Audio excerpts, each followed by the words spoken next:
Cabinet is expected to meet in the coming days to allocate more funding for relief efforts in Auckland.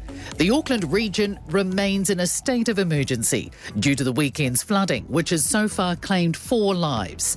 At least 30 homes have been red-stickered, more than 140 homes have been yellow-stickered, and a number of arterial routes and local roads remain closed. The government has provided an initial $100,000 for the Mayoral Relief Fund, with more set to be signed off this week. Deputy Prime Minister Carmel Sepuloni says they can't put a dollar figure on how much the government is going to contribute. Certainly, you can guarantee that a priority for our government will be that discussion around what Auckland needs. Tauranga city officials are urging people not to have fun in the floodwaters.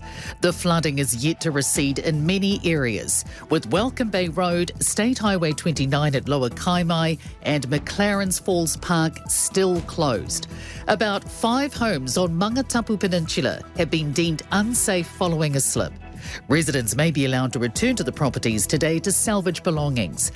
Meanwhile, Emergency Operations Controller Sam Fallows is warning people not to swim in the floodwaters at the Great and Marist Rugby Club grounds, as it's next to a stormwater drain and it's dangerous. As much fun as it seems, it's probably unhealthy, but also has the risk of them causing serious harm or worse.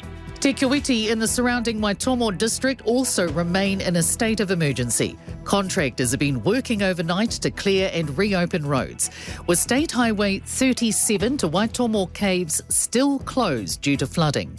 Roads in nearby Otorohanga, Kopaki and Awakino have also been affected by flooding. Waitomo Mayor John Robertson says the heavy rain has affected areas already damaged by a cyclone last year. And he says while there may be some relief to the rain today, it may not last. The weather's cleared a bit though. The forecast for Wednesday is that it turns nasty again. In other news, British Prime Minister Rishi Sunak has fired the chairman of his ruling Conservative Party over a serious breach of the ministerial code. Pressure had been building on Nadeem Zahawi amid allegations he settled a multi-million-dollar unpaid tax bill while he was in charge of the country's treasury.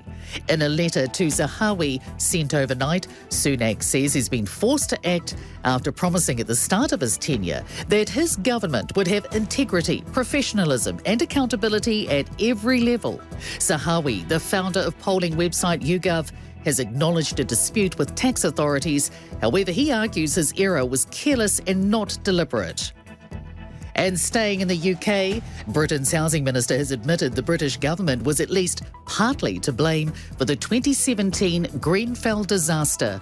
72 people died when the 23-storey social housing block in West London was destroyed by a fire started by an electrical fault in a refrigerator. It was Britain's deadliest fire in a residential building since World War II.